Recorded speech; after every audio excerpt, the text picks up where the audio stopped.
A partir de agora, a Rádio Imperial passa a apresentar Nós Servimos, um programa com a produção e direção do Lions Clube Quitandinha.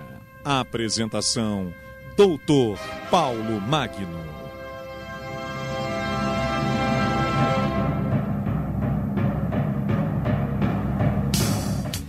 Bom dia, ouvintes da nossa Rádio Imperial. Aqui estamos mais uma vez, neste sábado, nublado, não tem muito sol hoje, graças a Deus, para ficar a temperatura mais amena, porque os petropolitanos estão sofrendo com este calor. Estamos aqui mais uma vez com o nosso programa do Lions Clube Petrópolis Quitandinha e hoje temos a satisfação de entrevistar o juiz da primeira vara civil da comarca de Petrópolis, Dr. Henrico Carrano. Doutor Henrico, bom dia e sua apresentação aos nossos ouvintes, por favor. Muito bom dia, doutor Paulo Magno. Eu gostaria de dizer, antes de mais nada, que é um prazer, é uma satisfação e é uma honra para mim poder estar aqui hoje e me dirigir aos ouvintes da Rádio Imperial de Petrópolis, que eu escuto desde criança, quando ainda morava em Cascatinha, pelo rádio do meu avô, pelo radinho de pilha do meu avô. E, à guisa de apresentação, eu posso dizer que sou filho da terra, sou petropolitano com muita honra e muita alegria, e hoje tenho a oportunidade de servir ao povo de Petrópolis, aos meus conterrâneos, trabalhando na primeira vara civil de Petrópolis, procurando distribuir justiça. Muito bem, o senhor também é professor? Eu comecei a minha vida profissional no magistério superior. Eu fui professor na Universidade Católica de Petrópolis por alguns anos. Fui professor no Instituto Metodista Bennett, no Rio de Janeiro, na Faculdade de Direito, na Faculdade de Administração. Tive a honra de participar da formação da primeira turma da Faculdade de Direito da Fundação Educacional Serra dos Órgãos, à época, hoje Unifésio, em Teresópolis, e fui também professor do curso de pós-graduação da Escola Superior de Advocacia da OAB do Rio de Janeiro. Quer dizer, um currículo satisfatório e que sei que vai encantar aqui os nossos ouvintes. Também, doutor Henrique, se faz acompanhar aqui do presidente da nossa Associação Petropolitana de Educação, o nosso professor Atahualpa, que está aqui presente também, fazendo jus a essa mesa que está brilhantando a nossa mesa aqui na rádio. Gostaríamos só de um bom dia do nosso professor Atahualpa, que nós vamos entrevistá-lo, hein? Bom dia, e queria também agradecer essa oportunidade de ter aqui um acadêmico da nossa casa, da Academia Petropolitana de Educação, e dizer mais uma vez aqui em público que fui homenageado pelo Lions, e isso é uma honra, está na minha casa, o diploma na minha parede. Uma homenagem merecida que o professor recebeu. Eu tenho um carinho muito grande, então me sinto também parte do Lions. É isso aí. Por isso que eu estou aqui presente, acompanhando não só um confrade, mas também um amigo e uma pessoa que eu admiro bastante. Perfeito. Muito obrigado, professor. E jovem, né? E jovem, pois é, o que é mais importante. O doutor Henrique também se faz acompanhar do seu secretário, o Kleber, né? Seu braço direito e esquerdo também. Um dos meus anjos da guarda. Doutor Henrico, o que levou o senhor a escolher o curso de Direito?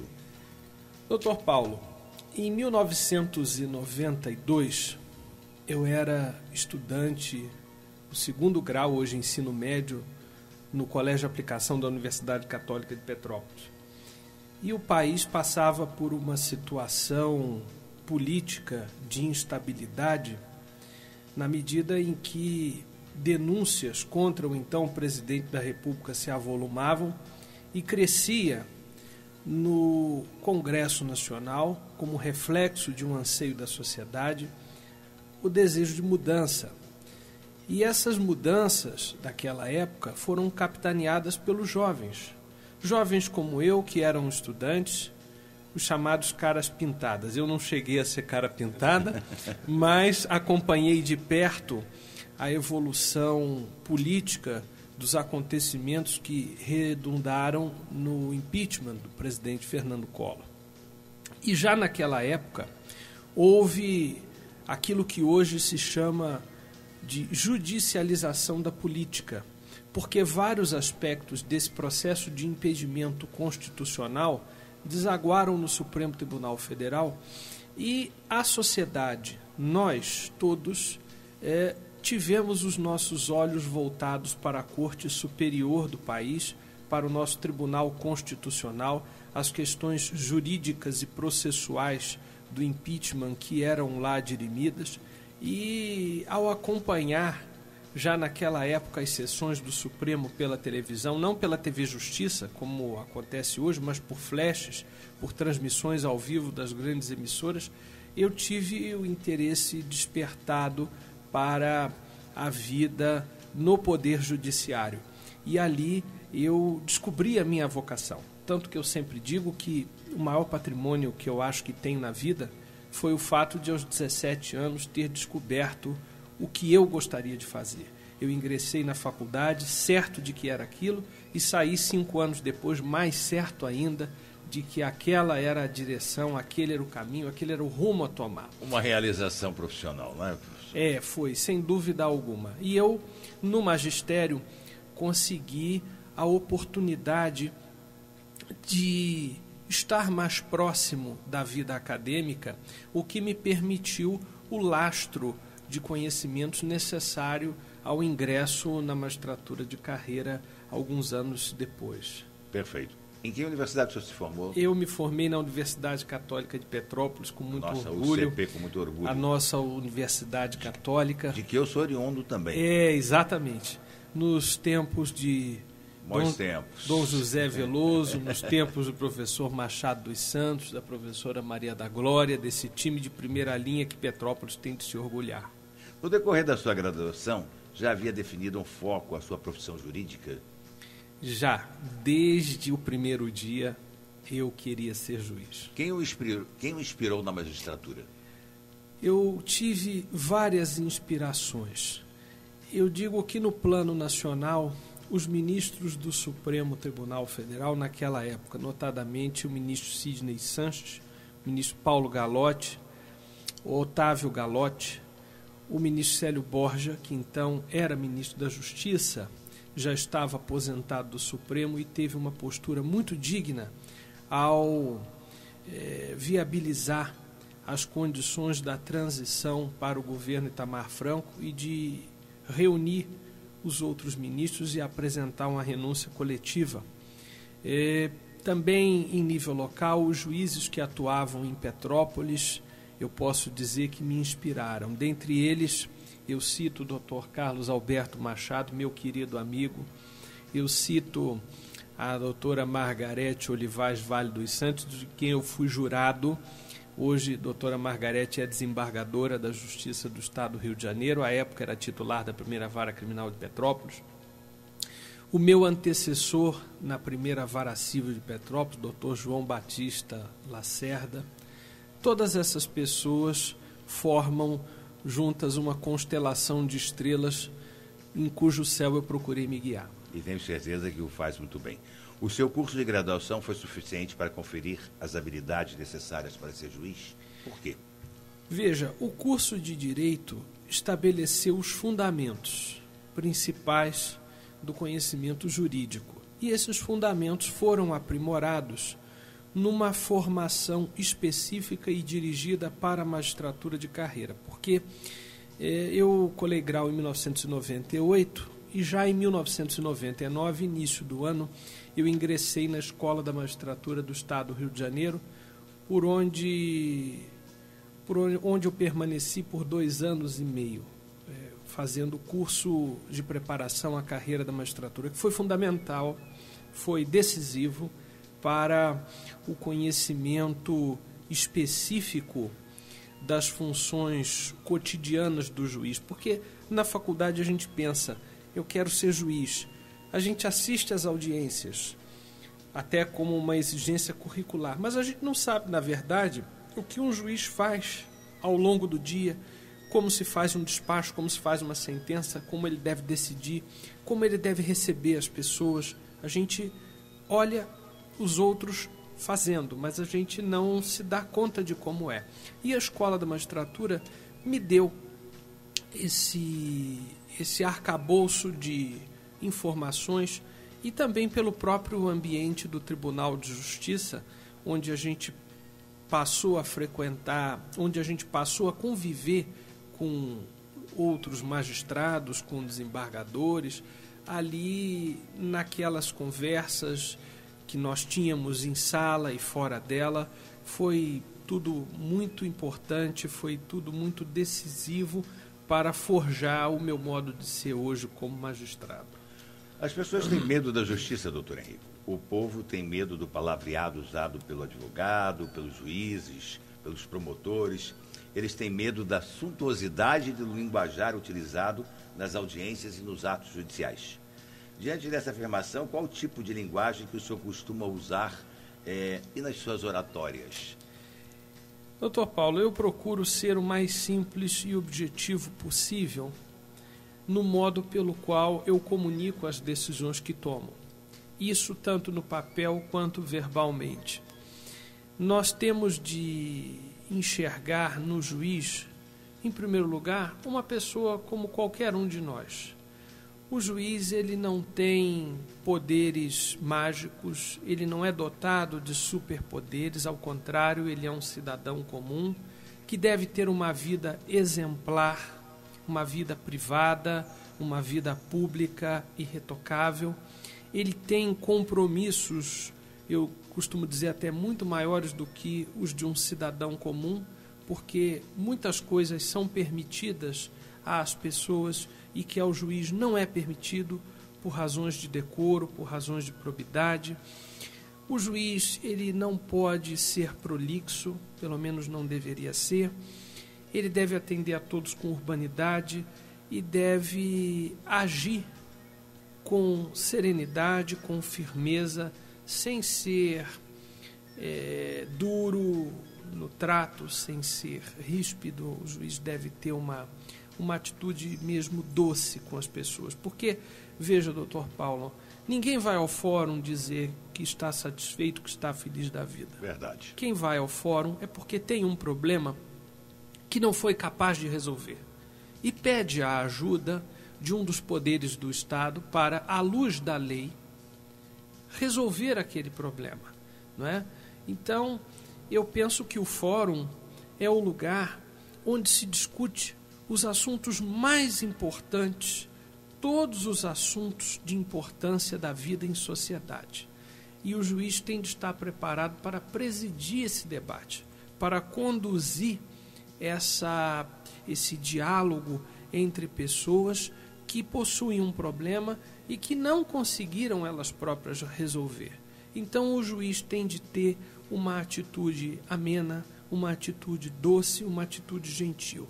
Ele deve ser firme, ele deve ser, na medida do possível e na medida do necessário, enérgico, mas sem que isso redunde num temor desnecessário, sem que isso redunde numa forma de agir destemperada e de uma maneira que as partes que estejam presentes possam entender. Possam compreender. Esse é um grande desafio, inclusive já foi objeto de preocupação do Conselho Nacional de Justiça, o linguajar da justiça, não é?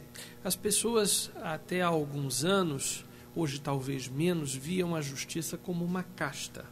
Os advogados como pessoas que entendiam um idioma, o juridiquês, que o homem comum do povo não conseguia compreender. Eu me lembro de um velho desembargador uma vez dizendo que no início da carreira, há 40 anos, ele, para fazer bonito, como se diz, preparou uma sentença juridicamente primorosa, bateu a sentença à máquina e quando entregou a sentença às partes do processo, o autor leu o que estava escrito, virou-se para o advogado e perguntou o que ele quis dizer com isso.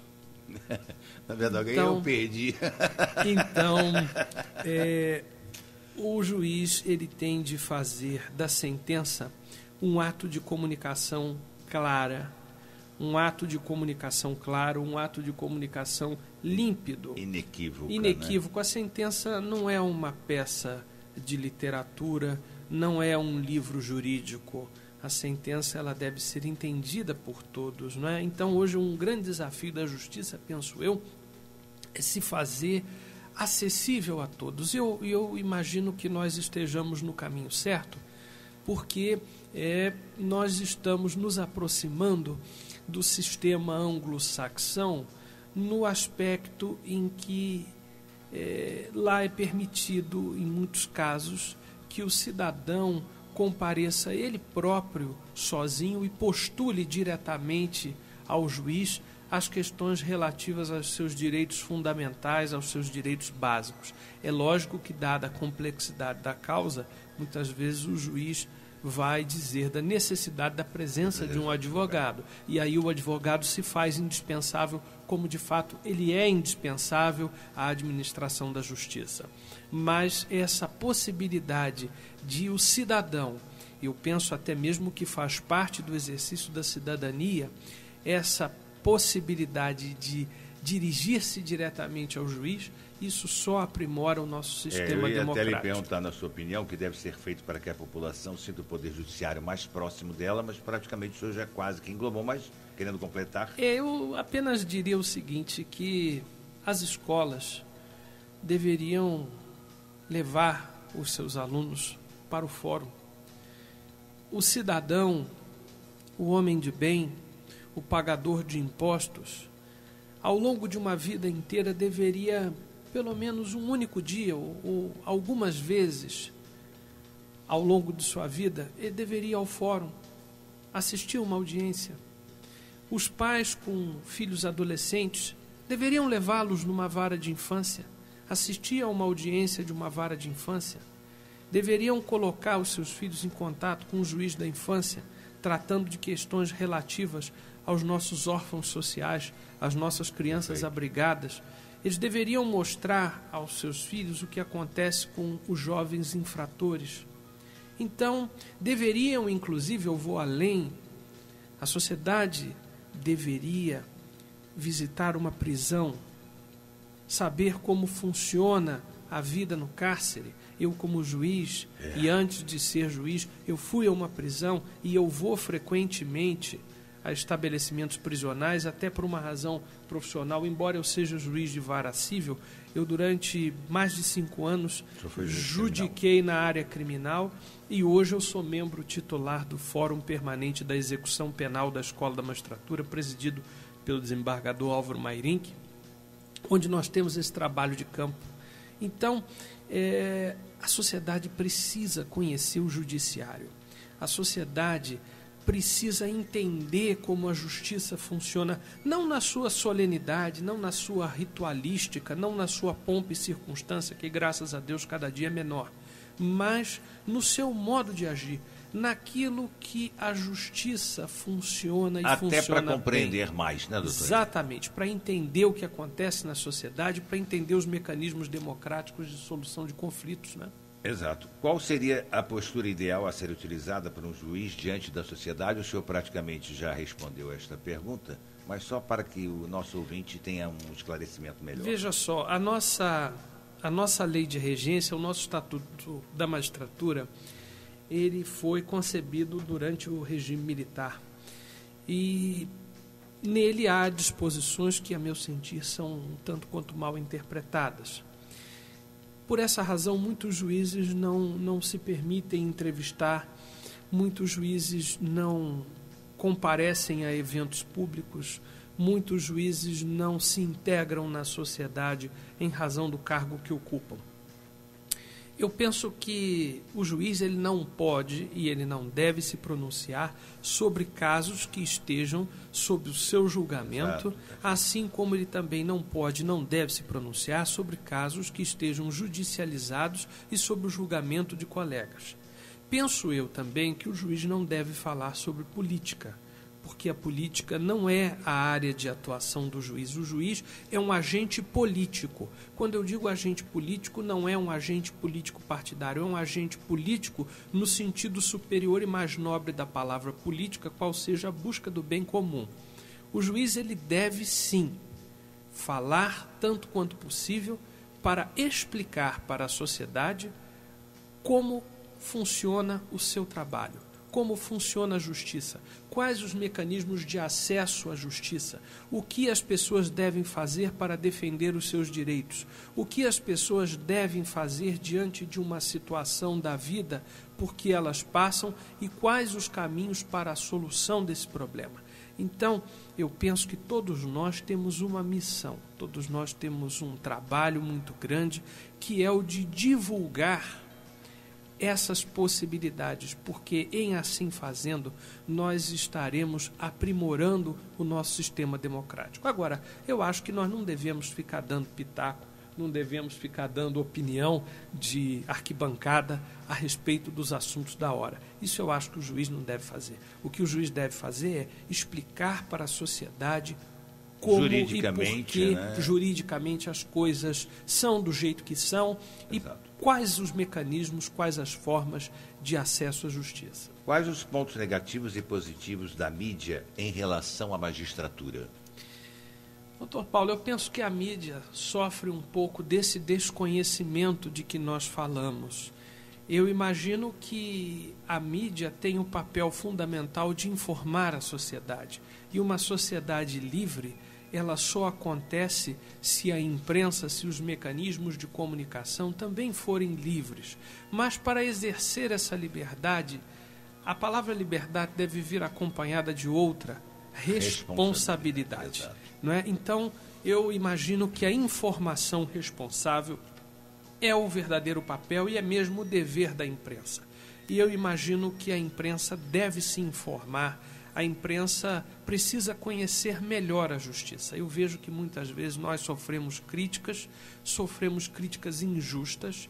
Eu, pessoalmente, digo de público... Por desconhecimento mesmo, né? Por desconhecimento. Por ignorância ou, às vezes, até má fé. Exatamente. E eu posso dizer ao senhor, por mim, eu sou uma pessoa razoavelmente antenada com os fatos do cotidiano. Eu leio 4 a 5 jornais por dia, porque eu preciso ser um homem do meu tempo, eu entendo que isso faz parte do meu papel.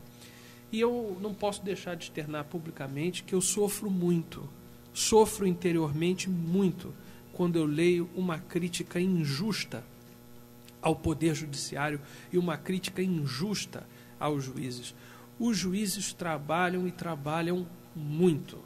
É lógico que casos há, mas isso não é privilégio da magistratura, em qualquer segmento da sociedade, em qualquer segmento de atividade profissional, arte ou ofício, nós vamos encontrar boas e más pessoas. Lógico. Pessoas boas e mais intencionadas. Isso existe em todos os profissionais. Existem em todos os locais, então, em todos os segmentos. Mas eu posso dizer que na magistratura é a franca minoria, uma minoria muito pequena e quase que insignificante, graças a Deus.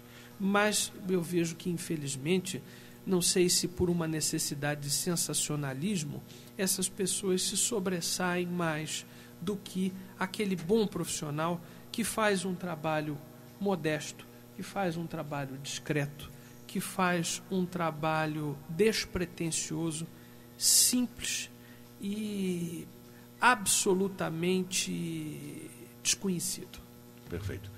Doutor Henrique, poderia nos fazer uma reflexão crítica sobre o papel dos profissionais do direito no exercício da relação jurídica? Eu acho a pergunta excelente, doutor Paulo, porque a justiça, ela deve ser construída a cada dia. A ideia de justiça que nós temos hoje não é mais aquela de uma graça. Dos tempos de Justiniano. Exatamente. A justiça hoje não é mais um dom. Ela não é mais, eu diria, uma vênia. A justiça hoje, ela é construída.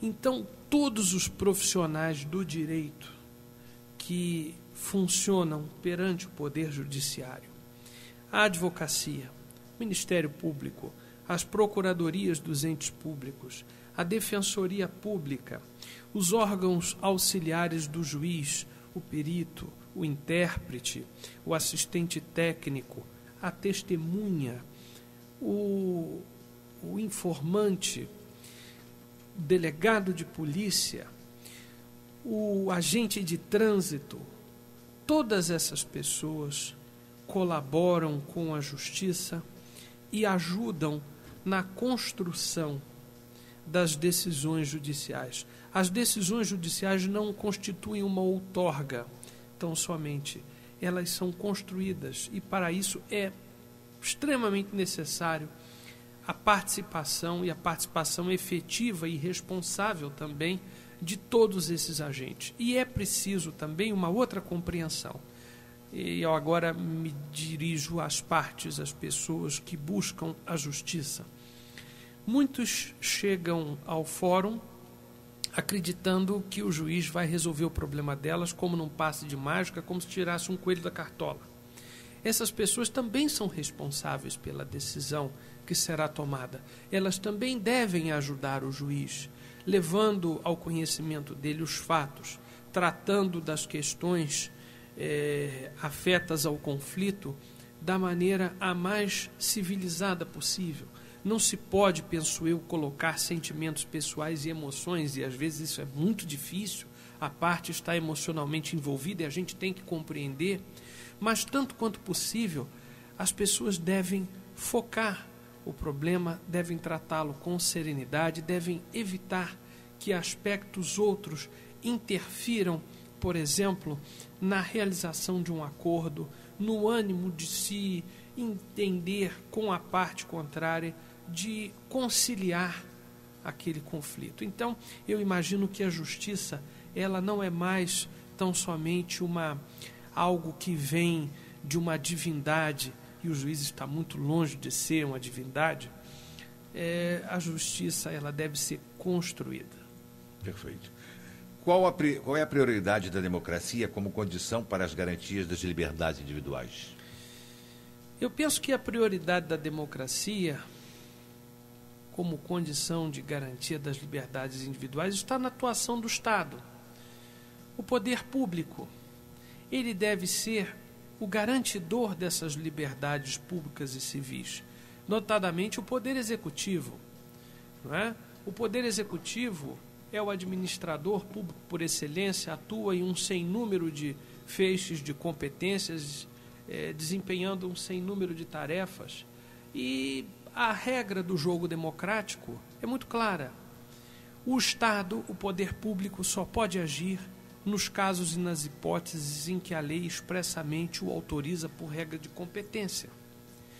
Enquanto que o cidadão, ele só pode deixar de fazer ou só pode fazer alguma coisa se não em virtude de lei. Então isso me traz como conclusão o seguinte: o silêncio da lei para nós cidadãos significa permissão, porque tudo aquilo que não está expressamente proibido, implicitamente é permitido, porque a regra é a liberdade. Já no que diz respeito ao poder público, ao contrário, o poder público só pode agir quando a lei assim prevê. Portanto, o silêncio para o poder público significa proibição. O Estado só pode e deve agir naquilo que a lei estatuir, naquilo que a lei prevê como hipótese de atuação do Estado. Se o Estado faz o que a lei não prevê, ele está agindo em exorbitância das regras de competência e, portanto, cometendo ilegalidades e, assim sendo, está intervindo de uma maneira ruim na vida das pessoas, na medida em que cometendo abusos. Eu digo isso com muita preocupação, porque se nós examinarmos as estatísticas dos processos que são distribuídos mensalmente nos foros de nosso país, a impressão que se dá é que o grande descumpridor da lei é o próprio Estado. Perfeito. O que o senhor acha e tem a dizer sobre a carreira jurídica, sobre o olhar da política? Qual a influência da política na sua profissão? Veja, eu de alguma maneira antecipei a resposta, mas eu vou desenvolver. Mas é para deixar mais claro para o nosso ouvinte. Né? Exato. Porque nós temos assistido aí, né, determinadas situações jurídicas, né, que estão mais próximas à política do que ao direito propriamente. É verdade. Eu costumo dizer o seguinte: a nossa sociedade, a sociedade brasileira, ela vem despertando para a política, para a boa política, não para a política clientelista, para a política fisiologista, para a política partidária no mau sentido da palavra, qual seja o tom pejorativo, da composição de interesses muitas vezes inconfessáveis, da distribuição pura e simples de cargos, da troca de favores muitas vezes escusos, que infelizmente tudo isso acontece e de forma lamentável faz parte da nossa realidade. É muito triste, mas é um fato, é um dado da realidade. As pessoas estão despertando para a boa política, talvez até por uma questão de exaurimento do modelo que nós estamos vivendo, do modelo institucional que nós escolhemos. Eu vejo com muita satisfação isso, porque só aprimora a nossa experiência democrática e é extremamente salutar para a formação da cidadania. Agora veja o senhor o seguinte: o juiz e os profissionais da carreira jurídica, eles têm uma atuação de natureza técnica. Nós estamos vinculados à aplicação da lei. Exato, eu até costumo dizer que a dura lex sed lex, né? Mas a lei é dura, mas ela é lei. Ela foi feita para ser cumprida. Muitas vezes o juiz até nem quer aplicar aquilo, mas ele deve é obrigado a aplicar. Deve aplicar, e aí está a beleza da função política do juiz.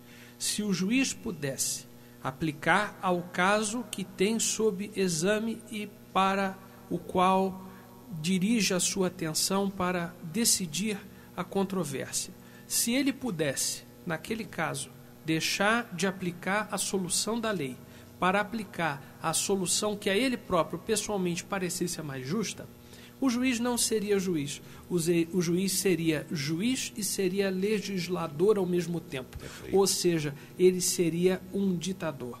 Ele estaria a um passo da tirania. Essa ideia vem desde Montesquieu e eu a complemento com um pensamento do escritor mexicano Otávio Paz, foi Prêmio Nobel de Literatura. Ele disse certa vez que a pior tirania possível, a pior tirania que poderia se conceber, seria exatamente a da ditadura dos sábios.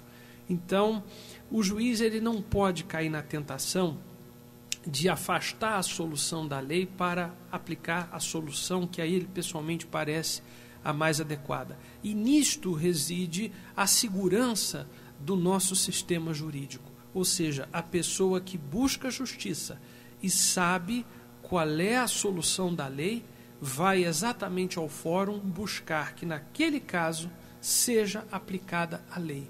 E o juiz tem de aplicar a lei, o juiz não pode fugir da letra da lei. Isso nos traz alguns inconvenientes de ordem prática, porque muitas vezes, dada essa confusão e essa falta de conhecimento que nós mencionávamos anteriormente, muitas pessoas acham que os problemas que decorrem da aplicação da lei são de responsabilidade do juiz, quando não são. Perfeito. O foro adequado para se discutir os problemas a caráter político, diretivo, é o legislativo, não é o judiciário. Eu vou dar um exemplo do momento, que é a questão da descriminalização das drogas.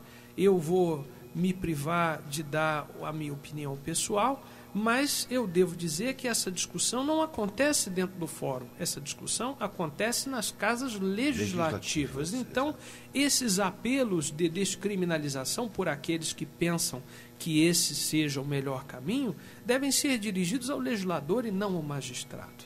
Nós assistimos, às vezes, decisões do juiz.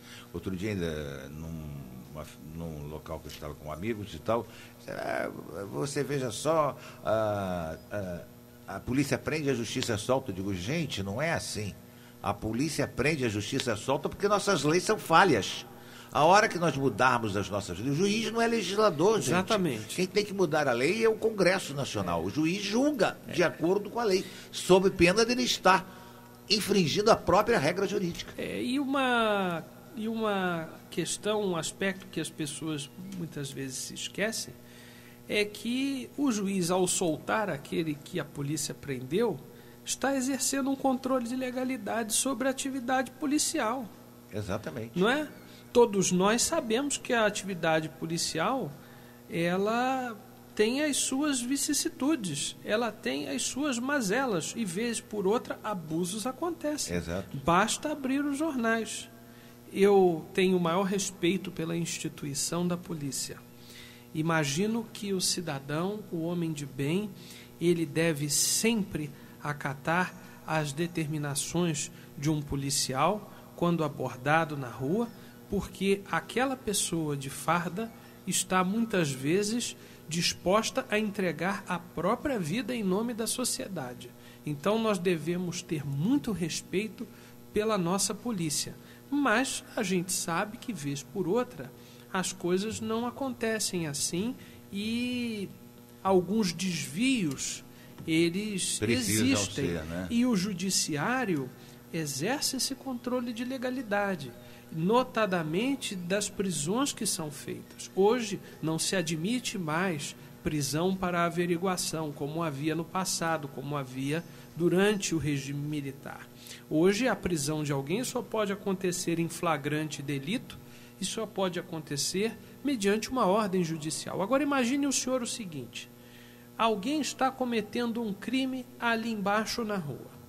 Já pensou se o policial não pudesse prender aquela pessoa em flagrante, se ele tivesse de dizer para o criminoso assim, mais ou menos: olha, você fica aqui, espera que eu vou lá buscar uma ordem para te capturar. Realmente. Isso não funciona. Não existe. Ele vai prender em flagrante, mas aquele ato de prisão em flagrante, sem uma ordem, precisa de um controle. Porque senão ele pode prender quem ele quiser e nada vai acontecer. É lógico. Então, esse controle é exercido pela justiça. E volto à mesma tecla. Muitas vezes isso não é compreendido pelas pessoas. Vamos fazer um intervalozinho rapidinho aqui, por favor, William, e voltamos já. Estamos apresentando Nós Servimos, um programa do Lions Clube Quitandinha, e a apresentação de Dr. Paulo Magno. Imperial Petrópolis. Imperial AM 1550. Todo mundo tem seu time, seu lugar, seu amigo favorito. Mesma coisa com café, tem que ser o favorito. Café gostoso de fato, pro dia ficar bonito. Favorito, favorito, pro dia ficar bonito. Disque Denúncia Petrópolis, em que posso ajudar? É isso mesmo. O Disque Denúncia chegou a Petrópolis. Essa é uma poderosa ferramenta de combate ao crime a serviço da cidade imperial. Você pode denunciar casos de violência, roubo, tráfico, crimes ambientais e muitos outros. O sigilo da ligação é garantido. Nada é gravado e nem rastreado. Funciona 24 horas, 7 dias por semana, com custo de ligação local. Você não precisa se identificar, só denunciar. Disque Denúncia 0300 253 1177. E atenção para as ofertas do Armazém do Grão. Peito assim friboi reserva quilo 14,90. Contra filé friboi reserva peça pedaço quilo 23,90. Alcatra com maminha friboi reserva quilo 21,90. Coxa com sobrecoxa de frango com dorso congelado quilo 4,99. Linguiça de frango lar quilo 7,99. Arroz branco tipo 1 fantástico prêmio agulhinha pacote de 5 quilos 10,29. Óleo de soja corcovado PET 900 ml 2,79. Açúcar extra fino neve pacote de 1 quilo 1,79. Cerveja Itaipava Pilsen lata 350 ml 1,69. Refrigerante Coca-Cola tradicional 2 litros 4,99. Cerveja Brahma Chopp Pilsen lata de 473 ml 1,99. Nas compras acima de R$100, pague em 2 vezes sem juros no seu Mastercard. Lojas no Centro, Valparaíso, Bom Sucesso, Bairro Castriota e Capela. Armazém do Grão.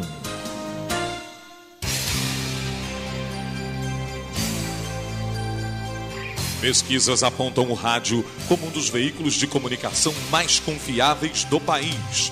O rádio desempenha diversas funções na vida da cidade. Anuncie numa rádio de grande credibilidade em Petrópolis. Anuncie na Rádio Imperial e apareça. Acesse www.radioimperialam.com.br ou ligue 2237-6161. Rádio Imperial, crescendo com você. Mas falou a primeira palavra. Blá, blá, blá. Mas eu não falo blá, blá, blá. Mavis e Johnny estão esperando um monstrinho. Tem certeza que ele é vampiro? Esse bicho não é humano. E isso não é o mais assustador. Este ano... Vamos ensinar esse moleque a virar monstro. Tá pronto pra voar. O treinamento de monstros começou. Quero saber, ele não vai voar. Hotel Transilvânia 2, em exibição nos cinemas, em 2D e 3D. Cópias dubladas e legendadas. Consulte a classificação indicativa. Prepare-se, o amor está chegando. Teresópolis, no Rio de Janeiro, vai receber a visita da imagem peregrina do Divino Pai Eterno. Leve a sua família e amigos para vivenciar este momento de amor e fé. Missa campal com Padre Robson de Oliveira, 18 de outubro, às 5h30 da tarde, na Avenida Oliveira Botelho, bairro Alto, em Teresópolis. Participe deste encontro.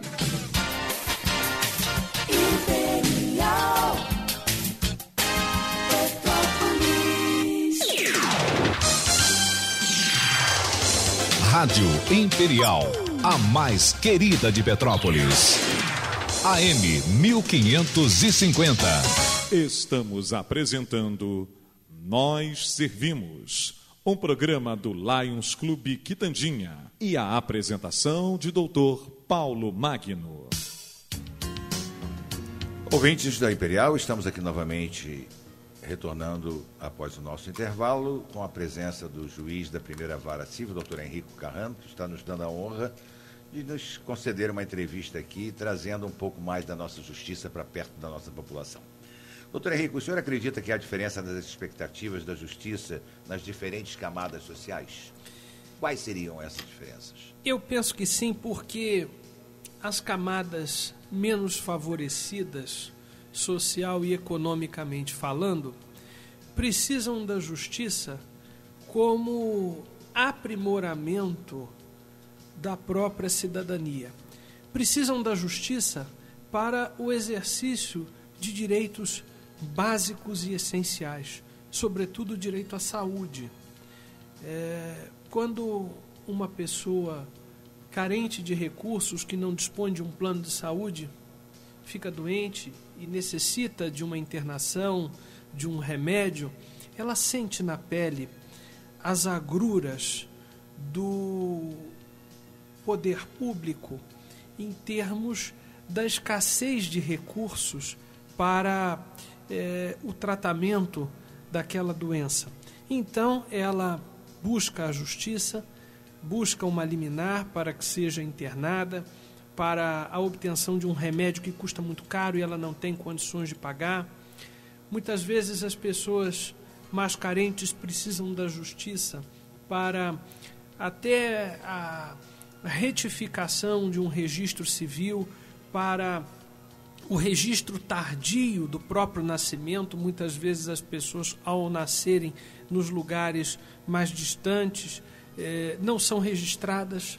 Nós temos ainda esse problema no Brasil, do subregistro.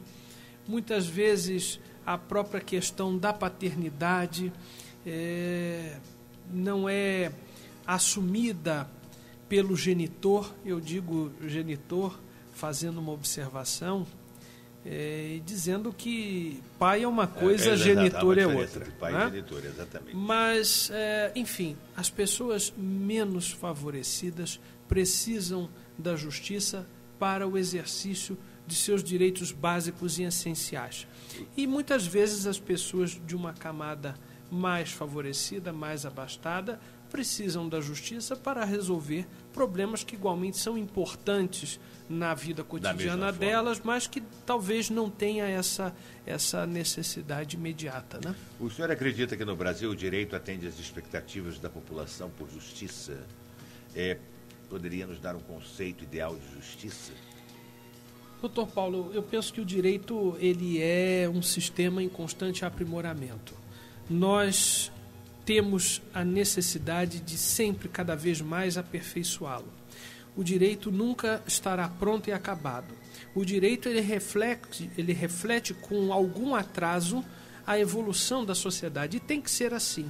O direito ele nunca estará à frente dos acontecimentos de seu tempo, porque ele não inova no sentido de práticas sociais. As práticas sociais elas acontecem e o direito as regula, não é? Eu costumo dizer que nós já melhoramos muito de uns 20 anos para cá, com as reformas legislativas que aconteceram a partir de 1995, no âmbito civil, a antecipação dos efeitos da tutela, com essa preocupação maior dos direitos humanos. Nós estamos evoluindo muito, mas estamos ainda muito distantes daquilo que seria o ideal. Eu ia lhe perguntar o que dizer sobre as formas como as leis são elaboradas no Brasil e sobre as suas reformas.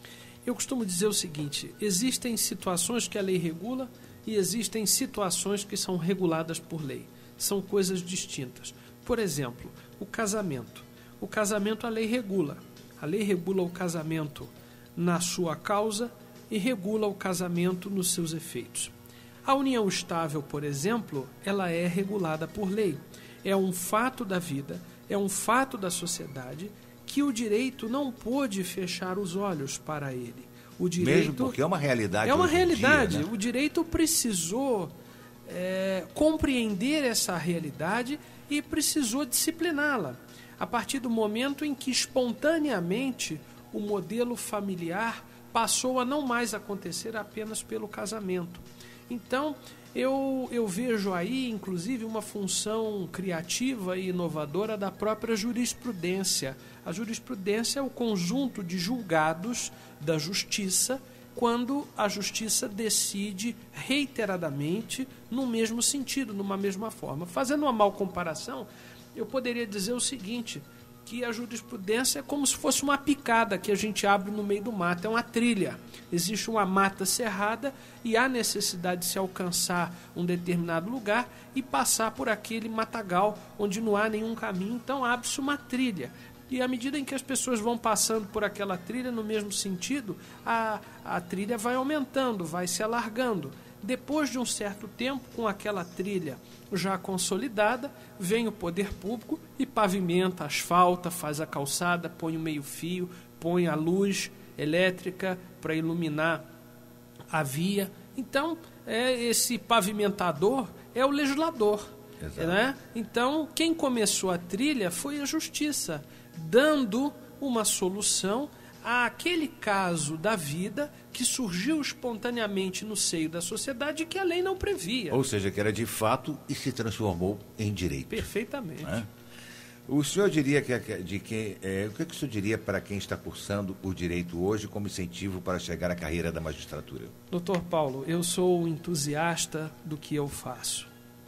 Eu agradeço a Deus todos os dias o dom que recebi de ser útil às pessoas. O senhor acha que a magistratura é inata ao indivíduo? Eu penso que a magistratura encanta as pessoas. Eu diria aos estudantes o seguinte: se deixem encantar, não é? O direito, ele é belo, o direito é muito bonito. O direito, quando bem aplicado, ele é extremamente gratificante. E eu não estou falando isso apenas com base numa visão romanceada do direito. Eu acho que a idade e o cargo que eu ocupo não me permitem ter essa ilusão. Mas o idealismo, ele é muito importante. O sonho daquele que hoje cursa direito em algum dia ingressar nas carreiras jurídicas e ser um bom profissional, sem dúvida alguma, ele antecipa e embala os acontecimentos da realidade. O sonho deve ser um grande combustível. E eu penso que os alunos do curso de Direito devem se deixar encantar. Não penso que devo ser exemplo para ninguém, mas eu posso dar o meu testemunho de que esse é o caminho. Perfeito. O senhor também já atuou na área criminal. Hoje o senhor é juiz civil, mas já atuou na área criminal. Qual a função do Ministério Público? Veja só, o Ministério Público, no âmbito criminal, ele tem um papel diferente do âmbito civil. No âmbito civil, o Ministério Público é o fiscal da lei. Ele auxilia o juiz na correta aplicação da lei nas hipóteses em que a lei prevê a atuação dele, quando, por exemplo, há um interesse público primário, quando, por exemplo, há interesses de menores, de incapazes e tal. Porque hoje nós se ouve falar muito em Ministério Público, na atuação do Ministério Público, né? Eu tenho uma posição muito clara no sentido de que o Ministério Público, ele somente é órgão de acusação no âmbito criminal até um instante em que ele deflagra o processo criminal oferecendo a denúncia. Mas não cabe a ele a investigação, né? Pois é. Aí é que está. Hoje existe no Supremo Tribunal Federal uma discussão muito grande sobre se o promotor de justiça, sobre se o procurador da República, que é o membro do Ministério Público na área federal, se eles podem e devem investigar diretamente. Eu penso que, tanto quanto possível, se nós tivermos um concerto, quando eu falo concerto com C, se nós tivermos um concerto, um arranjo, uma harmonia entre as polícias e o Ministério Público, uma atuação conjunta, essa discussão fica diluída. O Ministério Público ele exerce o controle da atividade policial, mas quando eu falo controle da atividade policial, não é o controle do livro de ponto, não é o controle de quantas balas o policial gastou ao disparar numa ocorrência na rua, não é esse controle, é o controle de legalidade dos atos que a polícia pratica. É da ideia de um Estado democrático, inexoravelmente, o controle. Então, todas as instâncias, todos os poderes públicos num Estado democrático necessitam de controle. Então, a atividade policial é controlada pela atividade do Ministério Público. Penso eu, minha opinião, que o Ministério Público não dispõe de instrumental necessário para ele próprio ir a campo em todos os casos, como a polícia faz. Não é? O Ministério Público tem talvez uma atuação mais elevada e menos diretamente ligada na ponta aos fatos do cotidiano. Não é? O Ministério Público ele não deve exercer o poder de polícia. O Ministério Público ele deve se infiltrar os fatos apurados pela polícia e verificar desses fatos aqueles que constituem crime. Exato. E que devem ser levados ao conhecimento do juiz. Agora, só um aspecto. Muitas pessoas, e é importante que seja dito isso, muitas pessoas acham que o promotor é promotor de acusação, e não é. Não é. O promotor é promotor de justiça. Eu digo isso porque ele pede a abertura de um processo ao juiz, ele formaliza uma acusação, mas se no curso daquele processo ele constatar que aquela pessoa que ele está acusando é inocente, ele deve ser o primeiro a pedir a absolvição. Portanto, exatamente. Ele é promotor de justiça e não de acusação. Perfeito. Isso é muito importante. Em matéria penal, deixando a política de lado, pois não. Qual a importância do julgamento do mensalão? Veja só, o julgamento do mensalão foi paradigmático em termos de práticas políticas no nosso país, não é? E foi paradigmático para a justiça, na medida em que mostrou para o homem comum, para o cidadão de bem, para o pagador de impostos, que nós não vivemos no país da impunidade, que as coisas acontecem com quem descumpre a lei. Essa é a grande mensagem que o mensalão nos trouxe. Mas o senhor acha que o caso trouxe à tona aquele sentimento de punir os réus por causa dos cargos que ocupam ou pelo que eles representam na sociedade? Vejam, o direito penal, ele sanciona, ele pune fatos, né? É lógico que todas aquelas pessoas foram sentenciadas e condenadas pelo que fizeram, não é? Mas o mensalão acabou um pouco com a ideia de que a justiça criminal só funciona contra pobre e negro. Nós vimos pessoas influentes da República, pessoas muito poderosas serem presas. Se estão presas ou não, isso é uma outra história. Exato. Mas essas pessoas foram presas, condenadas, foram condenadas, elas não escaparam ilesas, não houve jeitinho, não houve jeitão. Então, nós temos nisso, penso eu, uma mudança de paradigma muito importante que talvez nós só vamos conseguir compreender a exata dimensão disso daqui a 50 anos. Perfeito. Doutor Henrico, o que vem a ser, para que o povo possa entender, porque a gente ouve muito essa expressão hoje em dia, o que vem a ser foro privilegiado? Veja só, essa questão é interessante porque eu não sei se o foro privilegiado é tão privilegiado assim, não é? Aquilo que se chama vulgarmente de foro privilegiado e que nós técnicos denominamos foro por prerrogativa de função, significa que aquela pessoa, em razão de um cargo que ela ocupa, ela não é julgada por um juiz de primeira instância, por um juiz de primeiro grau. Dada a importância do cargo que ela ocupa e da repercussão das coisas que ela pode fazer no exercício desse cargo e do mau uso desse cargo, ela deve satisfações à justiça em termos de uma apuração, uma verificação e um julgamento, eu diria até mais rigoroso do que a de um homem comum. Eu vou lhe dar um exemplo, não é? Um cidadão comum, um homem do povo, se ele cometer um crime contra a vida, ele é levado a júri popular.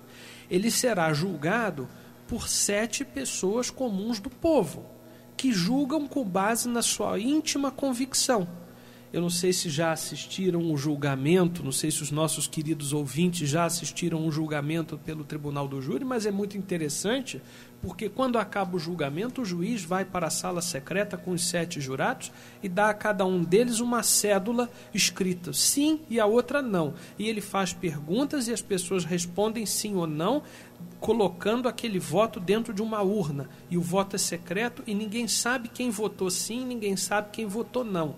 E aquelas pessoas absolvem e condenam alguém com base na sua íntima convicção. E não precisam exteriorizar as razões pelas quais estão absolvendo, estão condenando. Ninguém vai perguntar a elas por que votaram sim ou não. Agora, se um juiz, um promotor de justiça, por exemplo, cometeu um crime contra a vida, em razão daquilo que as pessoas chamam de foro privilegiado, e que eu chamo de foro de prerrogativa de função, ele será julgado pelos 25 desembargadores que integram o órgão especial do Tribunal de Justiça. E esses 25 desembargadores farão um julgamento técnico e farão um julgamento exemplar, porque não permitirão que um membro dessas carreiras, por exemplo, que são pessoas que devem dar o exemplo, exatamente, não é? Que eles cometam um crime. Então eu pergunto ao senhor, quem o senhor acha que vai fazer um julgamento mais rigoroso? 7 pessoas comuns do povo que não precisam justificar sim ou não? Se elas quiserem absolver, por exemplo, alguém que matou outro, elas absolverão e está acabado. Ou os 25 desembargadores do tribunal que farão um julgamento técnico e exemplar. Então, essa história de foro por prerrogativa de função, ela é muito relativa e a gente precisa dar o temperamento. O foro por prerrogativa de função, ele não pode servir de impunidade. É isso. Ele não pode permitir nos tribunais de alta cúpula que exista qualquer tipo de acordo para livrar quem quer que seja das consequências da lei. Mas isso, sem dúvida alguma, eu tenho certeza de que não acontece. Doutor Henrico, hoje existe na sociedade um conceito talvez errado, que a polícia prende e o judiciário solta. Como que o senhor justificaria essa atitude? Desde a música do Juca Chaves, não é? Ele diz que a polícia vai e prende, a justiça vem e solta, assim é o Brasil. Mais ou menos. Veja, o juiz, ele, como eu disse, ele exerce um controle de legalidade dos atos da polícia. Se o fato, por exemplo, que o policial justificou como fundamento da prisão em flagrante não constitui crime, essa pessoa deve ser solta. Ela não pode ficar presa. Eu penso que nós, apesar do estágio evolutivo da nossa sociedade, nós ainda não conseguimos inventar uma forma de corrigir os desvios sociais, uma forma melhor do que a prisão. A prisão é um mal, mas o próprio mal da prisão é a própria prisão. Então eu penso que hoje nós devemos reservar a prisão para os crimes graves para os crimes cometidos com emprego de violência ou grave ameaça à pessoa. Nós devemos reservar a prisão para as hipóteses em que as pessoas em liberdade elas poderão interferir na paz social, e o juiz ele tem que fazer esse temperamento. Muitas vezes uma pessoa comete um delito não grave, e às vezes essa pessoa ela pode perfeitamente ser regenerada, ela pode perfeitamente ser reconduzida ao caminho do bem. E muitas vezes a prisão hoje é uma escola do crime. Então o juiz, ao colocar alguém na prisão, ele deve pensar em tudo isso, né? Perfeito. Eu teria ainda muitas perguntas a serem feitas ao senhor, mas vou me ater a uma aqui que é assim, vamos dizer assim, mais palpitante no momento. Pois não. Nesse mesmo período em que o juiz federal Sérgio Moro e a Associação de Juízes Federais do Brasil se manifestaram a favor da antecipação da execução da pena, o governo federal apresentou um pacote anticorrupção. O Ministério Público Federal apresentou outro pacote que incluía, inclusive, a proposta do uso da prova ilícita de não anular o processo. O senhor acha que a gente está vendo a escalada do punitivismo no Brasil? Em resumo, o senhor admitiria academicamente considerar prova ilícita válida conforme o novo pacote anticorrupção proposto pelo governo? De forma alguma, pela simples razão de que os fins não justificam os meios. Nós somos democratas, nós da justiça somos guardiões da Constituição e das leis. Nós juramos cumpri-las, e um dos fundamentos do Estado Democrático de Direito é a transparência do processo, é a boa-fé da justiça no sentido de aplicar as leis. Eu não vejo com bons olhos essas iniciativas, não acho que vai resolver, não acho que nós devemos antecipar a execução da pena, porque se lá na frente aquela pessoa cuja execução da pena foi antecipada se mostrar inocente, ela terá respondido por algo que não cometeu. E eu digo ao senhor que eu prefiro, enquanto juiz, eu prefiro que nós corramos o risco de colocar um inocente, de colocar um culpado na rua a colocar um inocente na cadeia. Eu não acho que esse seja o melhor caminho. Eu digo ao senhor, só para complementar, que um dos maiores medos que eu tenho na minha vida é o da injustiça. Perfeito.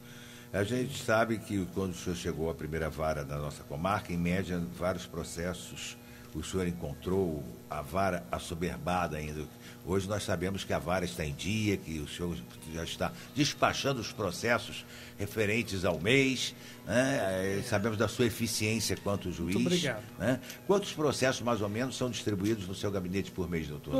Doutor Paulo, eu tenho uma distribuição mensal de cerca de 120, 130 processos mês. É muita coisa. Muita coisa. E eu tenho julgado mais ou menos uns 140, 150 processos mês. Eu, quando assumi a primeira vara civil de Petrópolis, o acervo dela era de algo em torno de 7.300 processos. Hoje nós temos em torno de 5.700 e eu determinei aos meus funcionários que estendessem tapete vermelho a todos os que procurassem o balcão da vara. E estão agindo assim, sou testemunha. Muito obrigado. Vamos ao jogo rápido no instantinho, por favor. Jogo rápido. Doutor Henrico, a justiça é? A justiça é necessária. A advocacia é? Fundamental ao exercício da cidadania. A lei foi feita? Para ser aplicada. Um livro? Pequeno Tratado das Grandes Virtudes. Um pensamento?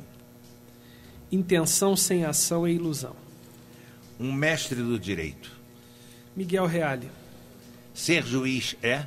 Maravilhoso. Henrico Carrano como pessoa normal. Quem é Henrico Carrano? Que coisa difícil, não é? Eu sou uma pessoa extremamente crítica comigo mesmo e acho que procuro ser amigo dos meus amigos. E como juiz? Procuro ser justo. Obrigado, doutor Henrique. Foi um prazer tê-lo aqui conosco. Temos certeza que foi uma belíssima aula de direito aqui aos nossos ouvintes da Rádio Imperial.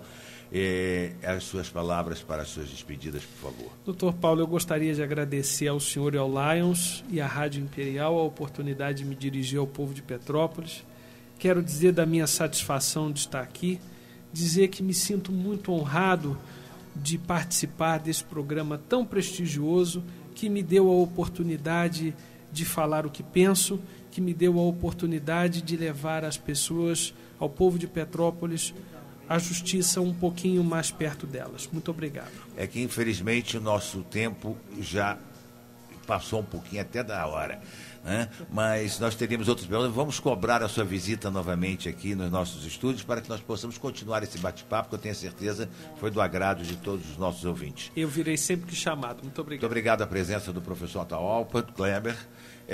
E agora nós nos despedimos dizendo aos nossos ouvintes que a semana, o dia do glaucoma está chegando e nós faremos os exames como todos os anos, o Dia Mundial do Glaucoma, que será comemorado em Petrópolis, possivelmente no dia 10 de outubro.